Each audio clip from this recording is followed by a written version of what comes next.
Les amis, comment allez-vous? Bienvenue chez le Padre. Bon les filles, aujourd'hui une vidéo très attendue d'après mes abonnés. Alors c'est bizarre parce qu'à chaque fois que mes abonnés me demandent de faire une vidéo, bizarrement elle fait pas de vue. J'ai eu la même chose pour l'Alcantara. Padre, Alcantara. Et quand j'ai sorti la vidéo, nada, que chi. En même temps, tous n'ont pas un intérieur en Alcantara. Bref, tout ça pour dire qu'aujourd'hui je vais te montrer comment effacer ou supprimer les micro-rayures ou les rayures sur ton compteur de voiture.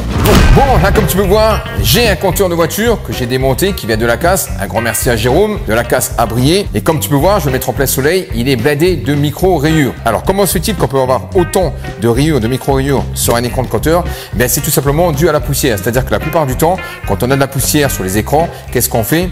Eh bien, on passe directement un coup de microfibre de chiffon par-dessus la poussière. Et le problème, c'est lorsqu'on appuie sur la poussière avec une microfibre, ça crée des dégâts. Donc là, comme tu peux voir, c'est blindé de micro-rayures. C'est la raison pour laquelle lorsque tu veux retirer la poussière, que ce soit l'interface GPS ou ton compteur, tu passes d'abord soit une nettoyeur vitre ou soit de l'alcool isopropylique par-dessus. Tu vas humidifier la poussière et ensuite tu passes avec ta microfibre et comme ça tu évites le risque de micro-rayures. Donc arrêtez de prendre systématiquement ou même avec ta main, évitez d'appliquer directement un chiffon, une microfibre ou directement ta main sur un écran par-dessus la poussière. Ok? Donc pour ce faire, évidemment, il te faut un petit peu de matos. Dans un premier temps, il te faudra, et oui mon fiou, des feuilles de ponçage. Je sais que le ponçage ça fait peur à tout le monde, mais c'est facile, ne t'inquiète pas. Donc tout dépend de la configuration, tout dépend de l'état de ton polycarbonate, de ton PVC, de ton plastique, etc. Donc dans la plupart du temps, un 2000-3000 suffira. Mais si tu vois qu'admettons ton écran est extrêmement rayé, à ce moment-là, on peut partir sur du 1000. 1000, 2000 et ensuite 3000 en finition. Là, en l'occurrence, on va partir sur du 2000 pour la correction et 3000 pour la finition, en sachant que du 2000 et 3000, on est déjà sur la finition. Mais là, pour supprimer des micro-rayures, ça suffira largement, en sachant que tu peux aller jusqu'au 800, mais déjà là, c'est vraiment que tu as attaqué assez fort, ok? Généralement, 2000, 3000, ça suffira, mais tu peux descendre jusqu'au 1000, aucun souci. 1000, 2000, 3000. Ensuite, il te faudra évidemment du polish. Donc, soit tu vas passer sur un polish de coupe, donc un compound, c'est un polish de correction pour la carrosserie, tout ce qui est le plus classique, ou alors, si vraiment tu as un résultat encore meilleur, tu vas prendre spécialement un polish dédié pour le polycarbonate, les PVC et les plastiques transparents. Donc là, il y en a un, ça s'appelle le Plastic Polish de chez Quicks. Voilà, un truc comme ça, voilà. Donc là, lui, c'est génial pour corriger. Même lui, à lui tout seul, parfois, il peut te corriger des fines micro-rayures. Mais là, étant donné que c'est assez attaqué, on va vraiment avoir un finish impeccable. On va utiliser aussi du ponçage. Mais tu peux utiliser aussi uniquement celui-ci. Donc là, polish spécialement dédié pour le polycarbonate, d'accord? Ou alors chez Miguel, tu peux prendre celui-ci. Le Plastix qui est dédié aussi pour le polycarbonate, les plastiques transparents, etc. Donc ça, ce sont deux polish spécialement dédiés pour tout ce qui est PVC, polycarbonate. Ensuite, polish de finition. Pourquoi? Parce que les polish de coupe laissent des traces. Ils ont tendance à laisser un voile terne puisqu'ils corrigent. Un polish va corriger et en corrigeant, il retire de la matière, ce qui crée un voile terne. Donc pour supprimer ce voile terne, on va attaquer avec un polish de finition. En fait, c'est au même titre que comme si tu faisais une optique de phare, tout simplement. Ok mon fiou? Voilà. Donc polish de coupe, polish de finition.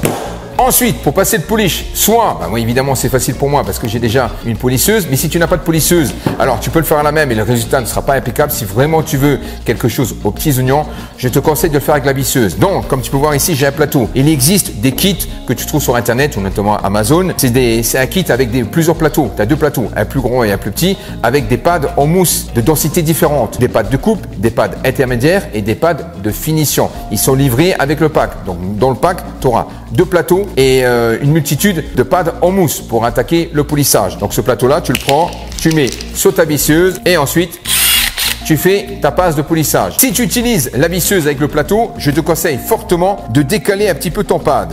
Par exemple, je vais te montrer, tu vas le décaler légèrement, un petit peu comme ceci. Je te montre, voilà. Pourquoi? Parce qu'en fait, en le décalant comme ça, tu vas simuler, entre guillemets, un mouvement orbital. Pourquoi? Parce qu'en fait, si tu centres ton pad, tu vas avoir un mouvement rotatif. Et lorsqu'on fait un polissage avec un mouvement rotatif, ça crée des traces. D'accord? On a souvent des marques. Surtout si tu n'es pas habitué à faire des polissages à la machine ou à la visseuse, tu vas créer des traces. C'est la raison pour laquelle, lorsqu'on fait un polissage sur une voiture avec une rotative, dans un premier temps, on va commencer avec un mouvement rotatif pour bien couper et ensuite, on va prendre une orbitale pour retirer les dégâts qu'a fait la rotative. Quand je dis les dégâts, c'est la correction. Ok? Voilà. Donc d'abord, tu passes sur un pad de coupe et ensuite tu prends sur un pad de finition avec le polish de finition. Bon, c'est parti. On va attaquer le travail. Donc dans un premier temps, ce que je vais faire, on va nettoyer évidemment la partie qu'on va traiter. Il faut toujours nettoyer. Donc moi, ce que je vais faire, je vais mettre de l'alcool isopropylique. Ok. Ensuite, ce que je vais faire, je vais délimiter le compteur en deux parties. La partie avec les micro-rayures d'origine et l'autre partie qu'on va traiter. Comme ça, on aura un rendu le avant et après. Donc dans un premier temps, alcool isopropylique. Alors, évidemment, comme tu peux voir, là, le compteur est démonté. Tu auras toujours un meilleur résultat si tu démontes la partie que tu travailles. Après, je sais qu'il y a des gens qui sont pas à l'aise à faire du démontage ou des fois, c'est même c'est la misère. Hein. Tout dépend de la configuration de ta voiture, notamment les voitures modernes. Donc, à ce moment-là, tu seras obligé de tout faire avec tout à l'os et faire directement à même le tableau de bord. Si tu peux le démonter, démonte-le. Voilà. Bon, t'inquiète pas, hein, tu vas réussir à le faire, il n'y a pas de souci. Mais c'est vrai que l'encombrement est un peu, voilà, surtout quand tu passes un peu ta visseuse. Alors, si admettons, tu as un problème d'encombrement, à ce moment-là, au lieu de prendre ce plateau intermédiaire, tu vas prendre le plus petit plateau qui est livré avec. Et comme ça, tu auras une aisance de travail beaucoup plus facile. Pour moi, c'est plus facile parce qu'il est déjà démonté. En l'occurrence, je ne pouvais pas le faire à la casse. Alcool isopropylique, j'ai nettoyé. Maintenant, je vais le délimiter en deux parties. Comme ça, on aura un avant et un après. On va le mettre ici, voilà. Donc cette partie, je ne la touche pas et celle-ci, je vais l'attaquer. Cool. Bon, tu prends tes feuilles de ponçage. Toujours le faire avec une cale. Pourquoi? Parce que si tu fais pas avec une cale, tu vas forcer avec tes doigts et du coup, tu vas venir creuser la surface dont tu vas travailler et tu n'auras pas un résultat top. Au pire, tu vas faire des dégâts. C'est pour ça qu'il faut toujours une cale pour travailler homogène, pour exercer la même pression partout. Donc tu humidifies. Moi, je le fais avec la chlorure isopropylique, mais tu peux le faire avec de l'eau, il n'y a aucun souci. Voilà. Et ensuite, tu fais tes mouvements sans appuyer et tu fais des mouvements horizontaux. Mais tu restes toujours dans la même position. Soit horizontale, soit verticale. Mais tu fais pas de passe croisée pour le coup. Au même titre qu'une optique de phare, tout simplement. Voilà, on y va, on travaille. Donc inutile d'appuyer, tu laisses faire ta feuille de ponçage, tout simplement. Voilà, voilà. Donc là, une fois que tu auras fait cette première passe de correction, tu vas avoir un voile terne, ce qui est tout à fait normal. Donc là, ce qu'on fait déjà, on va supprimer les micro-rayures ou les rayures avec ton papier à poncer. Donc là, je suis parti sur du 2000. Encore une fois, je me répète. Si tu vois que c'est pas suffisant, attaque au 1000. 1000, 2000, 3000. Je sais, je fais le perroquet, mais j'y insiste. Donc, si tu fais ça, si tu es obligé de faire ça sur la voiture, à ce moment-là, tu essaies de prendre une petite cale, une espèce de carré, tu vois, et tu découpes un carré avec la feuille de ponçage pour que tu puisses travailler, confortablement. Parce que là, c'est beaucoup plus facile pour moi, comme je te l'ai dit tout à l'heure. Mais le mieux, c'est vrai que c'est de le faire démonter. Ok, j'essuie. Et tu verras, on aura un voile terne. Je te montre. Ok, tu vois, c'est opaque. C'est tout à fait normal. Maintenant, ce qu'on va faire, on va attaquer au 3000. Comme ça, le 3000 va corriger ce que tu as fait avec ton 2000 ou avec ton 1000. Si tu avais fait ton 1000, tu fais un 2000. Le 2000 corrige le 1000 et ensuite le 3000 va corriger le 2000. Tu as compris l'histoire. Donc là, ce qu'on a fait déjà, on a quand même retiré pas mal de micro-rayures, voire des petites rayures. Donc là, logiquement, on n'a plus de rayures en dessous. Mais maintenant, il faut retirer ce voile opaque qu'on va réussir avec le 3000. Plus tu montes avec tes feuilles de polissage, plus on polit. Donc là, on attaque au 3000 et vérifie toujours lorsque tu achètes tes feuilles de ponçage, vérifie si c'est à l'eau ou à sec. Tu peux le faire aussi à sec, tout dépend. Mais je préconise quand même de le faire avec de l'eau et t'es tranquille. Alors je sais que le ponçage peut faire peur aux personnes, mais arrête, c'est facile, je te promets, c'est super facile. Tu risques rien. Si tu fais dans les règles de l'art, tu risques rien. Ne t'inquiète pas, mon fillot. C'est easy, easy, easy. Encore une fois, n'appuie pas trop. Laisse travailler ta feuille de ponçage. Tout simplement. Et là, comme tu peux voir, on commence à polir. Tu peux même aller jusqu'au 5000. Mais concrètement, tu peux faire 4000, 5000, etc. Mais bon, après, voilà. Là, on chipote. Honnêtement, déjà là. Bon, par contre, tu vois, j'ai un peu démordé. Donc, la coupure, elle sera pas franche, tu vois. Voilà, ok. Bon, allez, on s'en fout, mais bon. Je tiens à préciser. Le petit voile terne va apparaître, mais comme tu peux voir, il est un peu moins terne que tout à l'heure. Pourquoi? Comme je te l'ai dit, le 3000 vient polir. Mais après, voilà, tu pourras pas avoir un résultat comme avec un polish. C'est pas possible. Maintenant, il faut retirer ce voile terne. Bon, maintenant, on va attaquer le polissage. Donc, on va prendre des pattes de coupe. Donc, comme je te l'ai dit tout à l'heure, il existe des kits. Bon, par exemple, moi, tu vois, tu prends ce que tu veux. C'est pas pour faire de la pub. Je m'en bats les cacahuètes. Moi, je prends ce kit-là, c'est SPTA. Et dans ce kit, tu as les pads de coupe, de finition. Tu as même du wool pad, tu vois. Et tu as aussi, bon, là, je l'ai pris. Tu as aussi les plateaux. Plateau intermédiaire, plus petit plateau, et au moins tu es tranquille. Donc tu prends ton pad de coupe. Logiquement, je crois que celui qui coupe le plus, il me semble que c'est le vert, et ensuite tu as le jaune. Bon, voilà, c'est pas exhaustif, t'as compris quoi, voilà, exhaustif, comment on dit? Ben t'as compris. Donc ça, pad de coupe, évidemment, polish de coupe. Et une fois qu'on a fini, on va passer sur un pad. Ah ben tu vois, il est là le plateau. Voilà. J'en ai plusieurs des plateaux, tu vois. Là j'avais un rouge, ça c'était un ancien plateau que j'avais, et tu as celui-ci aussi, tu vois. Ouais, voilà. Donc là ce que je fais, pad de coupe et là, pad de finition, pour le polish de finition. Je vais te montrer. Si admettons, tu sais pas lequel choisir en pâte de coupe et que tu n'as pas envie de te prendre la tête à acheter sur internet, celui-ci, tu le trouves dans les centres auto, dédié pour les polycarbonates, voilà. Celui-ci, tu le trouves en centre auto, pareil, le Quicks, le plastic polish, d'accord. Ou alors chez Miguel, tu peux prendre le compound.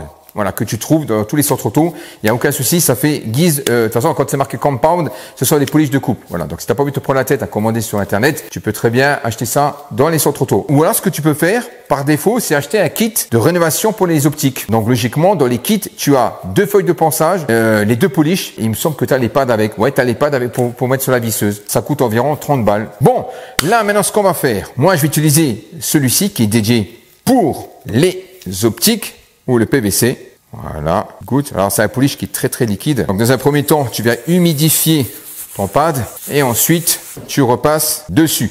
Et t'as vu, j'ai même pas utilisé la polisseuse. Je le fais avec la visseuse.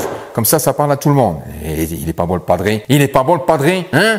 Bouche de vieille, va. Allez, on y va. Bon, je te préviens, je t'ai fait cette vidéo. T'as intérêt de la regarder. Alors, justement, on en vient à ça. Quand je fais des lives de detailing, quand tu me poses une question, vérifie si ta réponse est pas déjà dans ma vidéo. 2 secondes, je fais une pause.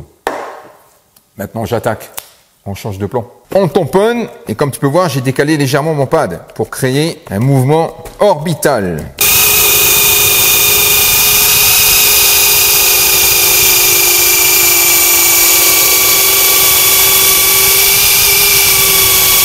Bon, maintenant on attaque avec le polish de finition. Alors, une fois que tu auras retiré les micro-rayures, il se peut que tu vois les défauts qui étaient cachés par les micro-rayures. Par exemple là, une fois que j'ai retiré un peu le polish, je me suis aperçu que il est légèrement fissuré. Donc du coup, si ton plexi est fissuré, à ce moment-là, désolé, mais tu pourras rien faire. Non, on va retirer uniquement les micro-rayures, les rayures et les micro-rayures. Mais si c'est fissuré, tu ne peux malheureusement rien faire. Voilà. Donc là, c'est la finition. Toujours en passe croisée. Et logiquement, on devrait être bon. On retire le polish. Là, logiquement, on est pas mal. Je vais te montrer. On passe de l'alcool isopropylique. Voilà. OK. Et là, on est aux petits oignons. Je vais te montrer. Avant. Après. Avant. Après. Avant. Après. Bon, ben voilà, c'était pas si compliqué. Alors par contre, quand tu fais ton étape de polissage, fais attention avec ta vitesse. Commence toujours par la vitesse 1 parce que tu as des visseuses où la vitesse 2 est trop puissante. Donc du coup, tu risques de chauffer le plastique. Donc, dans un premier temps, commence avec la vitesse 1, tu vois comment que ça se comporte. Si ça suffit, tu restes en vitesse 1. Et en vitesse 2, n'appuie pas. OK, tu laisses travailler ton pad, tout simplement. OK.